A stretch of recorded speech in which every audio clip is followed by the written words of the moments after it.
so they always make for easy recipes, including this one. While the shrimp are cooking, you can prepare an ice water bath, and once they're fully cooked, just use a slotted spoon or skimmer to transfer them from the pot to an ice water bath. And side note, if you need a new skimmer, I love mine and use it all of the time in the kitchen, so I'll link it below. The shrimp can just hang out in the ice water bath for a bit while you prepare the other ingredients for the salad, and that includes dicing up 1 English cucumber. You want a small dice on this cucumber so that the pieces are bite-sized and match the size of the diced shrimp in the final salad. So in other words, you want a smaller dice than say quarter slices, which is what's commonly used in salads. I do this by slicing the cucumber into rounds, then stack a few on top of each other, and then slice about 3 times across in both directions. But there are many ways to dice a cucumber, so if you have another preferred method, go for it. Next, thinly slice up 3 green onions.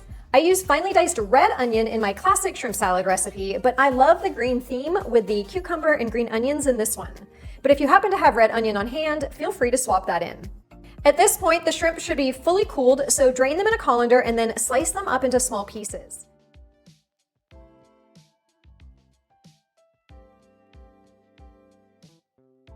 In terms of cooking and prep work, see, I told you this was a super simple recipe. So let's finish it up. Add the shrimp to a large mixing bowl along with the cucumber and see how well the size of the pieces match, the green onion, and the creamy lime and dill dressing. Then stir it all together. You can transfer this recipe to a serving bowl if you're planning to eat it right away or share it, but if you'd like to meal prep and store it for the week, you can put it straight into storage containers. I'm using my glass Weck jars for this one, which I have linked below, and there's about 4 servings in this recipe, though you can easily double it if you've got more mouths to feed. And feel free to store this recipe in 1 large container as well, rather than 4 smaller containers. It's really up to you. But it will stay good in the fridge for about 3 to 4 days.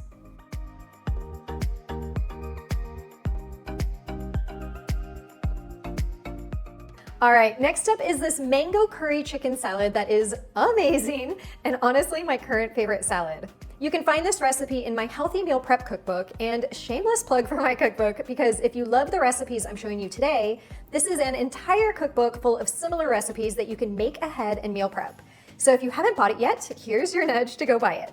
To get started with this recipe, you're going to poach 2 pounds of boneless, skinless chicken breasts. And to do that, place the chicken in a large pot and then cover the chicken by about 1 inch of cold water. Add a pinch of kosher salt, bring the water to a gentle boil.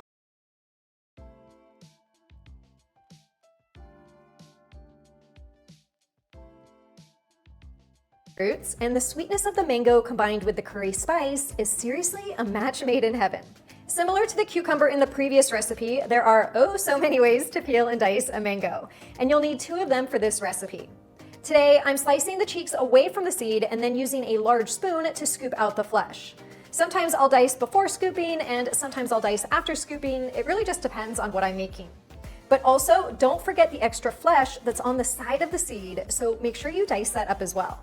Next, dice up 2 ribs of celery, and I'll usually slice them once or twice lengthwise, depending on how big they are, before slicing across and placing the diced pieces in a little prep bowl. In terms of the onion for this recipe, I'm using green onion again, though this time you'll need 4 of them because the salad is a little bit bigger. And when it comes to slicing the green onion, make sure you slice up both the green and white parts as the whole thing can be used in the salad. To give the salad a little crunch, which is a nice contrast to the creamy spiced dressing that we'll get to here in a second, roughly chop up about 1/2 cup of raw cashews. And I do recommend raw rather than roasted if you can find them, though you can always swap in another type of nut as well. You guys know I'm always a fan of fresh herbs, and in my classic chicken salad recipe, I use fresh tarragon, but in this mango curry version, I'm using parsley and cilantro. And you'll need about 2 tablespoons roughly chopped of each. There's no need to measure here, you can just eyeball the amount, and once you've got those chopped up, add them to the same prep bowl. At this point in time, your chicken breast should now be fully cooled, and it's really important that they are 100% completely cooled with no residual heat in the middle, otherwise they will melt the mayo-based dressing, or at the very least, make it a bit runny, and you don't want that. After you slice the chicken breast into strips across, dice it up into bite-sized pieces, and then set it aside because it's now time to make the dressing. And to do that, add 1 cup of mayonnaise to a small mixing bowl along with 3 tablespoons of lemon juice from about 1 lemon and 1 tablespoon of curry powder. That's it. Now tell me that wasn't the easiest dressing ever. Give that a stir until it's well mixed and creamy, and then let's get to assembling the salad. Add the chicken to a large mixing bowl along with the diced mango, celery, green onion, chopped cashews, parsley, and cilantro. Then pour the creamy curry dressing on top, season with salt and pepper, and stir it all together. In my cookbook, I call this a next level chicken salad, and that couldn't be more true. The blend of juicy sweet mango, spicy curry, vibrant herbs, and crunchy cashew bits in a lusciously creamy base is simply divine. Once again, you can serve this salad up in a large bowl, or you can place it in storage containers for the week. And for this recipe, I'm using my glass lock containers.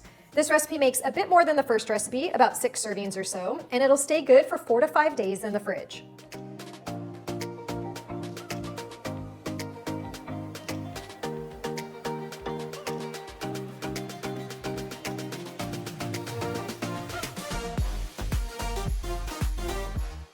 The last salad is a reader favorite recipe from the website that just so happens to be vegetarian, and it's my Mediterranean chickpea salad. We'll start by making the dressing first, and it's my easy lemon vinaigrette recipe.